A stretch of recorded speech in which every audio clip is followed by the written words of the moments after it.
એવું આપવું જોઈએ સન્માન.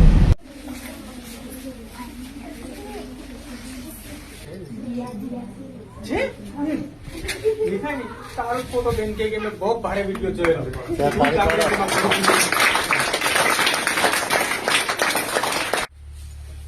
જય જિનેન્દ્ર. આજે અમે 5 વેરા પ્રાથમિક શાળા જે ખૂબ જ ડુંગરિયાળ વિસ્તારમાં છે, સુરતથી 4 કલાકનો રસ્તો છે, અને આજે અમે અહીંયા આવ્યા છે જ્યાં આપણે આપણા ગ્રુપ દ્વારા અહીંયા છોકરાઓને ટ્રેક પેન્ટ અને ટી શર્ટ આપી રહ્યા છે. ગ્રુપમાં મને બધાએ ખૂબ સહકાર આપ્યો છે, એ માટે બધાનો ખૂબ આભાર, ખૂબ અનુમોદના. તમે સૌ છોકરાઓને જોઈ રહ્યા છો કે આ બધા આદિવાસી છોકરાઓ છે. મને અહીંયા સરે એમ કીધું કે એ લોકો પહેલી વાર આવા કપડાં પહેરશે. સાચું ને? તમે કોઈ દિવસ ટી શર્ટ પેન્ટ નથી પહેર્યા ને?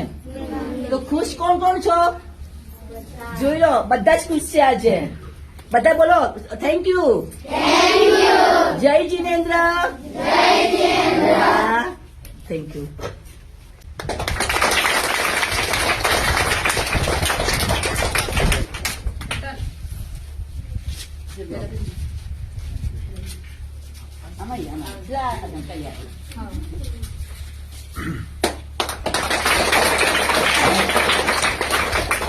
નમસ્કાર. આજે અમારી શાળામાં સુરતથી બેનશ્રી આવેલા છે. એક જ વાર ફોનમાં વાત થયેલી અને મેં મારી શાળા વિશે વર્ણન કરેલું, મારા બાળકો વિશે વર્ણન કરેલું, અમારા ગામ વિશે, અને બેને આ વાતને એક્સેપ્ટ કરી અને અમારી શાળામાં આજે 110 જોડી નાઇટ પેન્ટ અને ટી શર્ટ વિતરણ કરી. અમારા શાળાના બાળકો, અમારો વિસ્તાર એકદમ ફોરેસ્ટ એન્ડ માઉન્ટેન છે અને વલસાડથી બી 18 કિલોમીટર દૂર, અને એટલો ડુંગરાળ અને પહાડી વિસ્તાર કે અહીંયા ફળિયાવાઇઝ ગામ હોય છે. તો અમારું ગામની વસ્તી બહુ ઓછી, પણ 7 કિલોમીટરના વિસ્તારમાંથી બાળકો અમારી શાળાએ આવે છે અને અમારી શાળાની અંદર સવારે 10 થી લઈને 5 સુધીનું શૈક્ષણિક કાર્ય લે છે. હવે જે કપડાં આપેલા છે એ બી અમારા બાળકો માટે એકદમ યુનિક નવા છે. એ પેન્ટ અને શર્ટ આમથી બી પહેરેલા નથી અને ખૂબ સારું એવું શિક્ષણ મેળવે છે અને ઘણું બધી અમને દાન બી મળે, એનાથી જ અમે મારી આખી સ્કૂલને ચલાવતા છે. તો આવી રીતે બેનશ્રીનો બી હું શાળા વતી ખૂબ આભાર માનું છું. અને છોકરાઓ 5 કિલોમીટર ચાલીને આવે છે, સ્કૂલે આવે છે, તો કોઈ રસ્તો જ નથી. ડુંગરાળ વિસ્તારમાંથી ગામડા પોતાના ઘરેથી ચાલતા જ બધા ડુંગર ઉપર જ છે બધા. એમ આ વિસિંગભાઈ છે જે અહીંયા પ્રિન્સિપાલ છે. આમ તો એ પોલીસ ઇન્સ્પેક્ટર હતા, પણ સેવા માટે આજે એ ઇન્સ્પેક્ટરની નોકરી છોડીને આ લોકોને અહીંયા આદિવાસી છોકરાઓને ભણાવવા આવ્યા છે. એના માટે એક ચોક્કસ ક્લેપ કરવી જોઈએ.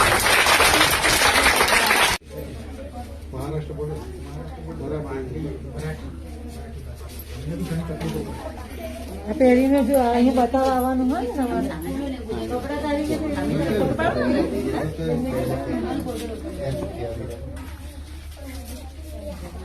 નીચે કોણ આશાબેન છે કે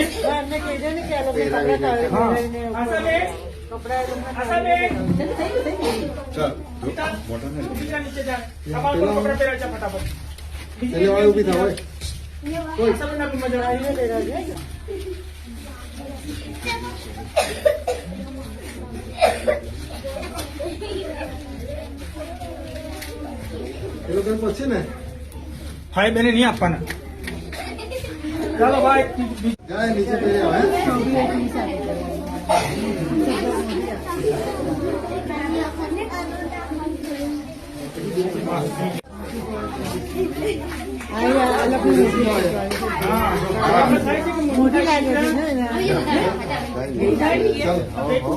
એટલે કીધું ને કે એ લોકોને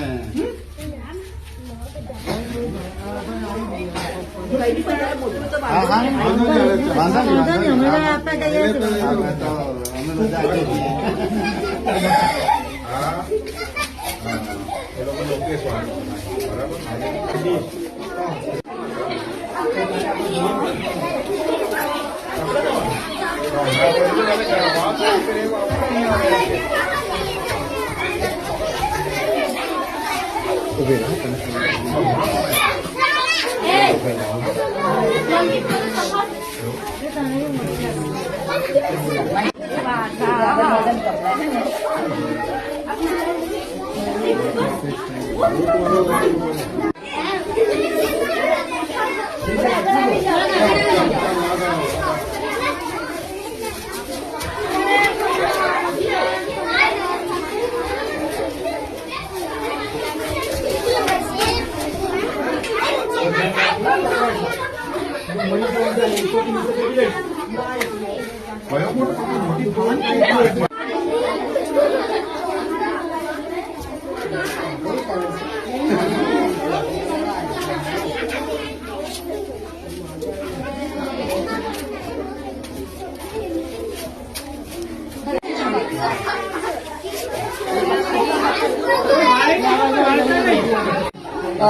અમે અહીંયા જે પાંચવેરા સ્કૂલમાં આવ્યા છે ત્યાં આ જે બોર્ડર છે તે મહારાષ્ટ્રની બોર્ડર છે એટલે આ ગુજરાત ને મહારાષ્ટ્રની બોર્ડર પર આ સ્કૂલ આવેલી છે. આ એકદમ છેલ્લી સ્કૂલ છે, પછી આપણો ગુજરાતનો વિસ્તાર ખતમ થઈ જાય છે અને મહારાષ્ટ્રની બોર્ડર ચાલુ થાય છે.